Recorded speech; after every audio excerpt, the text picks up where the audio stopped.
नमस्कार प्यारे साथियों, नानक क्लासेस शिवसर यूट्यूब चैनल पे आप सभी प्यारे विद्यार्थियों का स्वागत है। आज हम पढ़ेंगे 29 और 30 अक्टूबर 2023 की डेली रिवीजन क्लास, जो शाम रोज 8 बजे आपको प्राप्त होती। सुबह 8 बजे की क्लास जो आपने दिन भर पढ़ी और शाम को वापस उसी का वन लाइनर आपको रिवीजन मिलता है। तो डेली इस चैनल पे मिलता है। इस चैनल को सब्सक्राइब कर लो, नानक क्लासेस शिवसर नाम से जो चैनल है, ताकि हम निरंतर इस क्लास को डेली सुचारू रूप से 8 बजे बाकी जो भी क्लासें आपको मिल रही है वो मिलती रहे। इस चैनल को सब्सक्राइब करने के बाद बेल आइकन का घंटा दबा लो, ताकि आपके पास इसका नोटिफिकेशन पहुंचता रहे। तो 29 और 30 अक्टूबर 2023 के डेली रिवीजन क्लास की चर्चा करें। पैरा एशियन गेम 2023 में भारत ने कुल कितने पदक जीते? पैरा एशियन गेम 2023 में भारत ने कुल कितने पदक जीते? 111 पदक जीते। कितने? 111 पदक जीते, जिनमें से 29 क्या थे? स्वर्ण थे।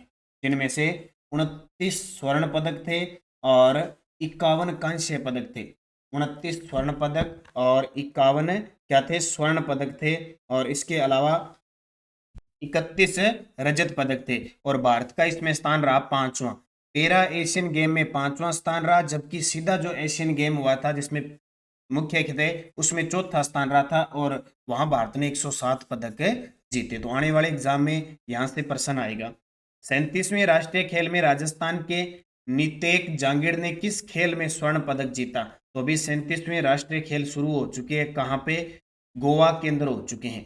पिछले साल जो 36वें राष्ट्रीय गेम हुए थे, उसमें भारत का जो स्थान रहा था वो 20वां स्थान रहा था। अब सॉरी, राजस्थान का जो स्थान रहा था 20वां रहा था। अब की बार देखो भारत, राजस्थान कितने पदक ले पाता है। तो राजस्थान के निकेत जांगिड़ ने भारोत्तोलन के अंदर स्वर्ण पदक जीता।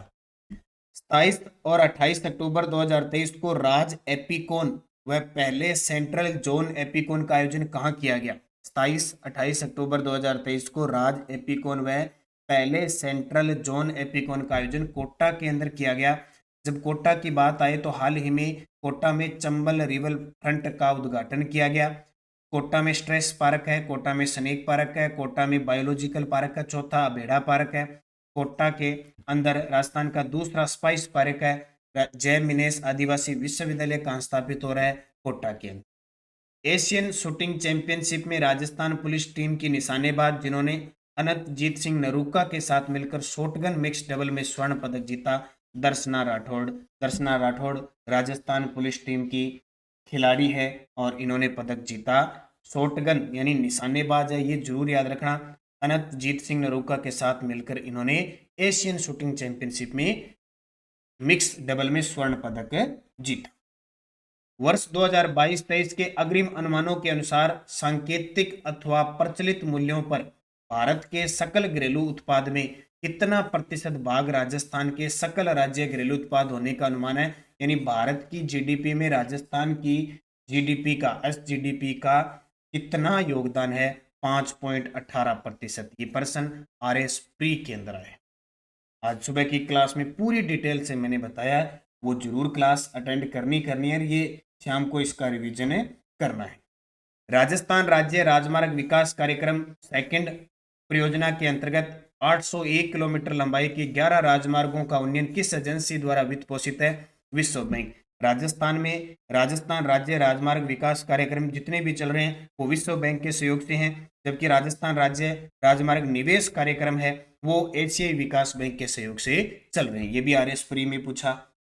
और एक और आरएस प्री के अंदर आया था, राजस्थान में किस एजेंसी को पीएम प्रधानमंत्री कुसुम योजना कंपोनेंट ए के क्रियान्वयन की जिम्मेदारी दी गई, जिसमें 0.5 मेगावाट से 2 मेगावाट क्षमता तक के सौर ऊर्जा संयंत्र स्थापित किए जाने हैं? तो राजस्थान अक्षय ऊर्जा निगम लिमिटेड। ये भी आरएस प्री के अंदर आया था। तो कुसुम योजना के तहत अपने राजस्थान के जयपुर के बालोजी गांव में पहला सौर संयंत्र स्थापित हुआ।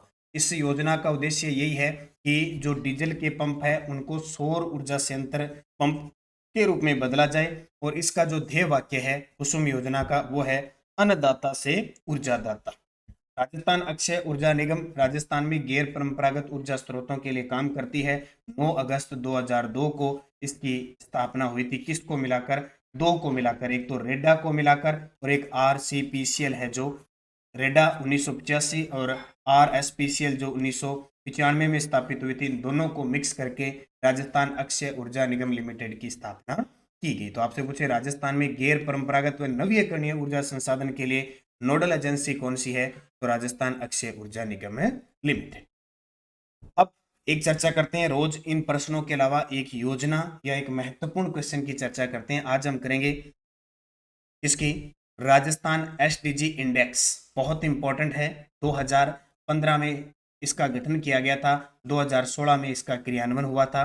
टारगेट है 17 लक्ष्य इसमें विश्व के अंदर लिए गए हैं, 2030 तक उनको हासिल करना है। तो हर साल एसडीजी यानी सस्टेनेबल डेवलपमेंट गोल जारी होता है, सतत विकास लक्ष्य। इस एसडीजी का जो नोडल विभाग है वो है आयोजना विभाग, क्रियान्वयन करता है आर्थिक व सांख्यिकी निदेशालय। ये प्रश्न पेपर में बहुत बार आते हैं।